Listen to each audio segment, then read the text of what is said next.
Hey everyone, well since the making of my two-part Sega Dreamcast Online guide, I've had an unprecedented amount of response, and I'd just like to take the time to say thank you to everyone who watched and posted a comment. I'd also like to address the fact that I received many queries and questions from users from all over the world regarding how exactly they can surf and game online using their Dreamcasts, as my videos were mainly focused on a PAL region setup. So what I have decided to do is to make a step-by-step European guide to surfing and gaming online, and then in the final video I will show American and other international users how to do exactly the same within their regions. And I really hope by the end of these two new parts they would have helped to clear up and answer those important questions, and to help many more of you get set up and start enjoying the Dreamcast's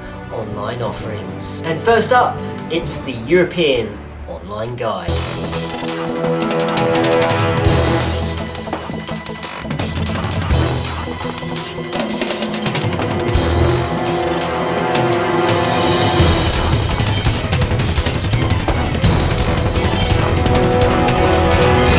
Sega Dreamcast Online European Guide, surfing the internet. Step number 1. Well, the best way to get you started would be to tell you to completely set up your Dreamcast. So that includes your Dreamcast, one game controller, an AV cable, power cord, a modem cable which needs to be plugged into the back of the console and into the telephone socket, and if you have a mouse and keyboard, grab those too, but they're not essential. You'll also need a laptop or PC, and you'll also require one blank CDR disc. Step number 2. Next, you'll need to download two important pieces of software, if you don't own them already, that is. And the first of which is something called diskjuggler, and you can find a demo link in the description bar below, so you can use that to download and install the software. Next, you'll need either winzip or winrar or something of a similar nature that will allow you to extract files, and once you've found a copy of whichever software you're going to be using, download and install them.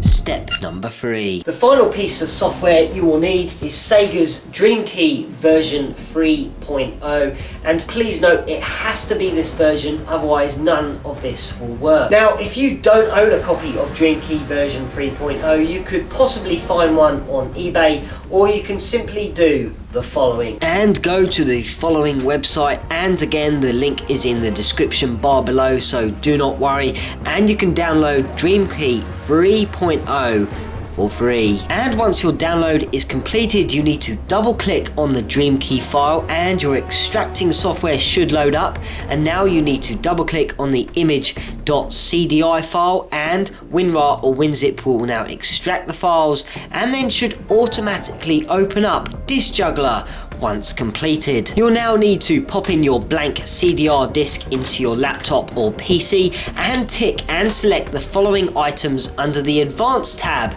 within diskjuggler. For mode, select mode 2, under offset select 0, under block select 2048, under TOC select CD-DA, and under the miscellaneous heading select add post gap to third-party images and select raw file. Now hit the start button, and if it asks you a question, say yes, and the file will burn to the disk.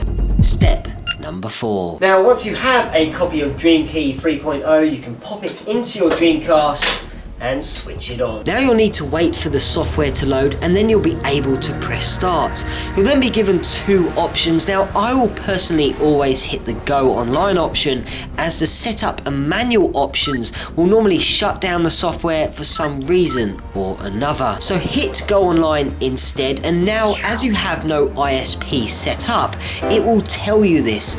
So you'll be able to press cancel, and this will load up another page where you'll be able to click on the heading setup in the bottom right hand corner. Now this is the part where you are going to have to go out and find an internet service provider or ISP, and there are many on the internet, and of course many are free to use, and all should provide you with a username, password and a telephone number. And if you are stuck, I have posted a few in the description bar below. Of course, once you have located yourself one, you'll need to enter in your username and your password, and then you'll be able to press forward. Then you'll now need to enter your telephone number, and once again you'll hit the forward button, and then you'll be able to select a few more options from the following menus, but I just tend to skip these until it asks you to save the configurations, where you should hit store password. And now that your ISP details have been stored, you can now press go online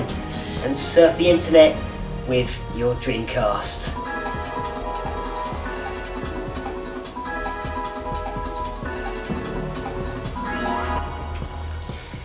And here is the internet with the use of your Dreamcast, and I really hope that you have a lot of fun.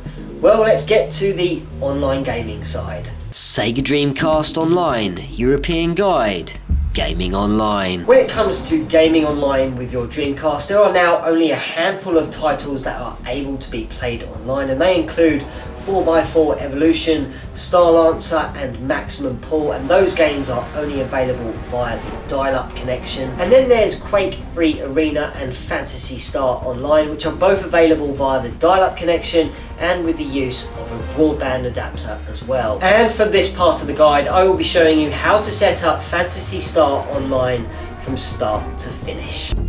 Step number 1. Once again, you will need your Dreamcast setup, and you will also require the use of WinRAR or WinZip and diskjuggler, and you will also need one blank CDR disc again, and of course a copy of Phantasy Star Online version 1 or number 2.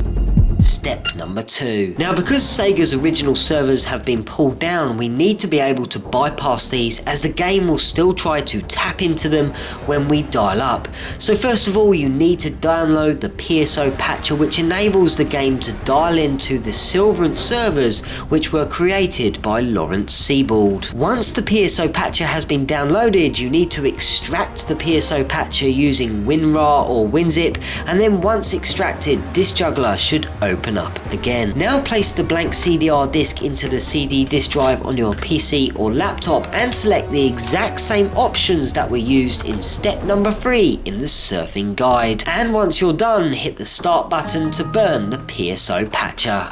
Step number 3. Once completed, you can pop in your brand new burnt disc into your Dreamcast, and once again you can switch it on. When the disc has loaded, it will now ask you to please insert the GD-ROM, so don't switch off your Dreamcast, simply open the lid, pop out the copy of the PSO Patcher, and now pop in Phantasy Star Online and close the lid. The disc will now load and then ask you to press start to load and patch. And Phantasy Star Online will now load as normal. When you are at the main menu, press start, and then you can either start a new game or continue an old one. And once your data is loaded, you will be greeted with an online mode or offline mode selection, so hit the online mode. You'll then be asked whether or not you want to connect via a phone line, so just say yes. And now your Dreamcast will start connecting to the internet, where eventually you will find yourself in the world of Phantasy Star Online, playing online. And this concludes my European guide to gaming online with the Sega Dreamcast.